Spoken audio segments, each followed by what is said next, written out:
जय जिजाऊ, जय शिवराय. इंग्रजांना असं वाटायचं का त्यांच्यासारख्या व्यापारामध्ये हुशार कोणी नाही, असं त्यांना त्या गोष्टीचा गर्व होता. पण शिवाजी महाराजांनी इसवी सन 1674 साली त्यांचा हा गर्व उतरवलेला आहे.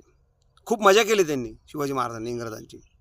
राज्याभिषेक झाल्यानंतर शिवाजी महाराजांनी इंग्रजांकडनं तांबं घेतलं होतं, भांडी करण्याकरता, नाणी पाडण्याकरता.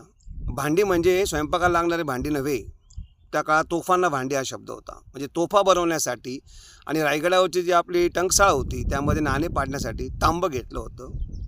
त्या तांब्या घेतल्याचे पैसे देणं इंग्रजांना बाकी होतं. म्हणून इंग्रज अधिकारी रायगडावरती आले आणि रायगडावरती आल्याने त्यांनी सांगितलं का आम्हाला पैसे द्या आणि आपला जो हा व्यवहार झालेला आहे तो व्यवहार एकदाचा काय तो संपवून टाका. परंतु त्यांना रायगडावरती असं सांगण्यात आलं का रायगडावरती पैसे नाहीत, म्हणून तर आम्ही तुम्हाला सांगतोय का इथं पैसे नाही. गोलकोंड्याला आमचं एक ऑफिस आहे कुतुबशहाच्या दरबारामध्ये. त्या ठिकाणचे आम्ही तुम्हाला एक प्रॉमिसरी नोट करून देतो, म्हणजे एक हुंडी करून देतो. ती तुम्ही तिथे घेऊन जा आणि तिथे आमचे प्रल्हाद निराजी बसले आहेत, ते तुम्हाला ते हुंडी घेतील आणि पैसे देतील, असं सांगून त्यांना ते सर्व प्रकरणाची कागदपत्र देण्यात आली.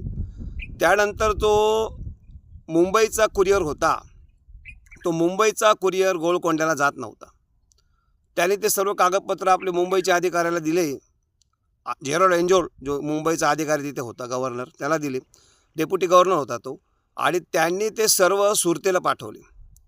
सुरतेचा जो कुरिअर होता तो ते सर्व कागदपत्र घेऊन दरमजल करत गोलकोंड्याला गेला आणि गोलकोंड्याला गेल्यानंतर त्याने ते कागदपत्र तिथे आपली जी कचेरी होती, तिथे खरंच आपली एक कचेरी होती त्या, कारण की आपण गोलकोंड्याचा बादशाह कुतुबशहा हा आपल्याला खंडणी देत होता. हे सर्व त्यांनी ते प्रॉमिसरी नोट, ती हुंडी त्यांना दाखवली आणि तिथे जे आपले सरदार होते त्यांनी सांगितलं का आपलं म्हणणं बरोबर आहे, इथं पैसे आहेत, परंतु पैसे देण्याची ऑथॉरिटी ज्यांच्यामध्ये आहे ते प्रल्हाद निराजी रायगडला गेलेले आहेत. त्यांनी विचारलं ते कधी येतील, ते काही सांगता येत नाही कधी येतील, किती वेळ लागेल ते आम्हाला काही माहीत नाही. म्हणजे तुम्ही ते व्यवस्थित इथे थांबा किंवा रायगडावरती तरी पुन्हा जा. तो 2-3 दिवस तिथे थांबला आणि नंतर तो पुन्हा सुरतेला आला. त्यांनी आपला सगळा रिपोर्ट तयार केला आणि ते सगळे कागदपत्र मुंबईला पाठवून दिले. आता ह्या वेळेस यात सांगणं ते खूप सोपं आहे का मुंबईवरनं रायगड, रायगडवरनं पुन्हा मुंबई, मुंबईवरून सुरत, सुरतवरनं गोलकोंडा, गोलकोंड्यावरून पुन्हा सुरत, सुरतवरून पुन्हा मुंबई. पण त्या काळामध्ये या सर्व गोष्टींना किती वेळ लागत असेल कल्पना करा तुम्ही. घोडावरनं जायचं, उंटावरनं जायचं, पालखीतनं जायचं, गाडीतून जायचं, हा सगळा प्रवास करत करत 1-1.5 महिना या सर्व गोष्टीला लागत होता. आणि मग त्यांनी ते कागदपत्र पाठवल्यानंतर जेरोड एंजल म्हटला का तुम्ही रायगडावरच जा, रायगडावर जाऊन बघा काय होतं आहे का ते.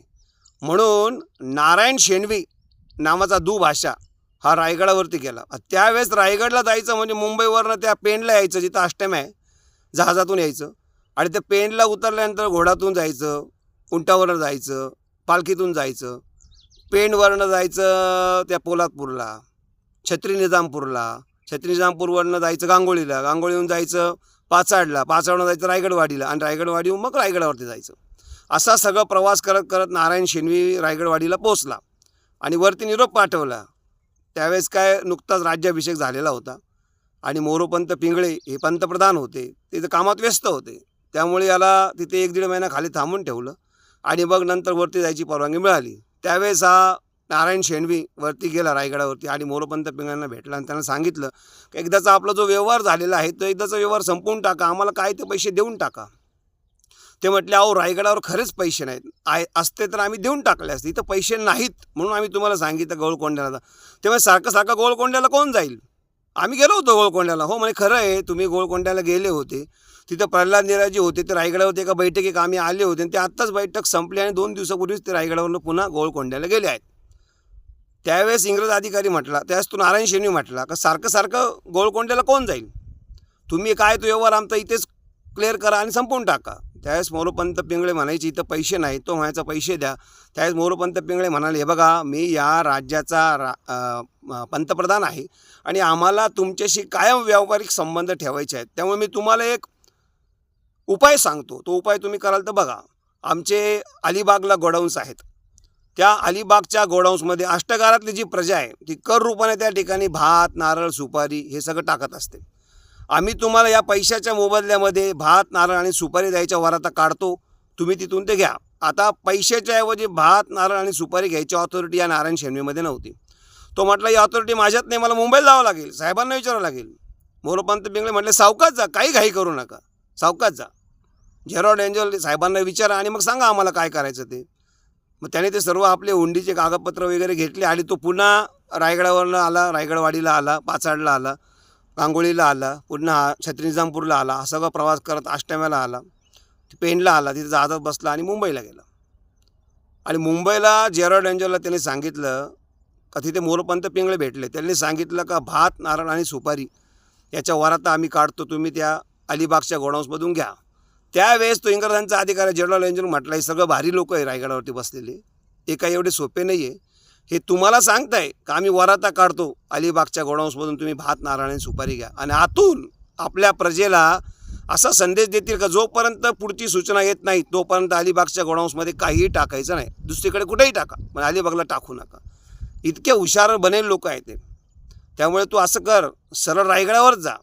आणि शिवाजी महाराज रायगडावरती आले आहे असा आपल्या गुप्तहेर खात्याचा निरोप आलेला आहे. रायगडावर जाऊन तुम्ही महाराजांनाच भेटा, दुसरं कोणालाही भेटू नका.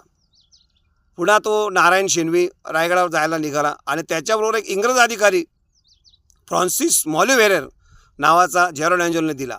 आणि हे दोघं पुन्हा तो सगळा प्रवास करत रायगडवाडीला पोचले. वरती महाराज आलेले होते, महाराज व्यस्त होते. 1 महिना 1.5 महिना यांना खाली थांबवून ठेवलं. त्यानंतर यांना वरती बोलवलं आणि नारायण शेणवी आणि फ्रान्सिस मॉलिव्हेरेर हे दोघंही शिवाजी महाराजांना भेटले. महाराजांना म्हटले महाराज काय ते एकदाचं आम्हाला पैसे देऊन टाका आणि व्यवहार संपवून टाका. महाराज म्हटले इथे रायगडावर पैसे नाहीत, असते ना तर आम्ही देऊन टाकले असते. हा पैसे द्या म्हणत होता, महाराज नाही म्हणत होते. शेवटी महाराज म्हटले हे बघा मी या राज्याचा राजा आहे आणि आम्हाला तुमच्याशी कायम व्यापारी संबंध ठेवायचे आहेत, त्यामुळे मी तुम्हाला एक उपाय सुचवतो.